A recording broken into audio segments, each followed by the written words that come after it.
અહેવાલ ન્યૂઝમાં આપનું સ્વાગત છે। અત્યારે ઉનાળાની શરૂઆત થઈ ગઈ છે અને અત્યારે સંવેદના ફાઉન્ડેશન તરફથી અહીંયા આરટીઓ ખાતે કેમ્પ યોજવામાં આવ્યો છે, જ્યાં પક્ષીઓ માટે કુંડા વિતરણ વિનામૂલ્યે કરવામાં આવી રહ્યું છે।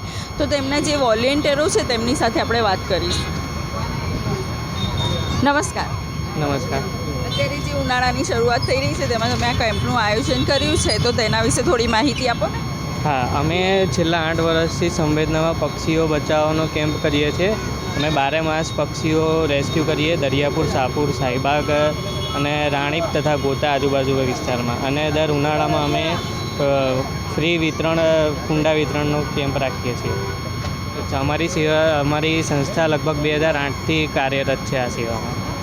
અને આ જે પક્ષીઓને બચાવવા સિવાય બીજા કયા કયા કાર્યો થાય છે તમારી સંસ્થામાં? અમારું બ્લડ ડોનેશન કેમ્પનું કામ થતું હોય છે, બીજું આ કુંડા વિતરણનું હોય છે, અને અમે 12 માસ કોઈ બી ઘાયલ બર્ડ હોય તો શાહીબાગની આજુબાજુના એરિયામાંથી અમે કવર કરીને એને હોસ્પિટલ પહોંચાડવાનું કામ કરીએ છીએ।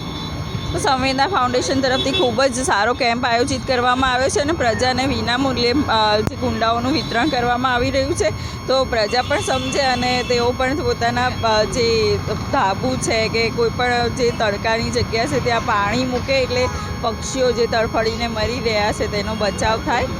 નમસ્કાર। પ્રજા અહેવાલ અમદાવાદ।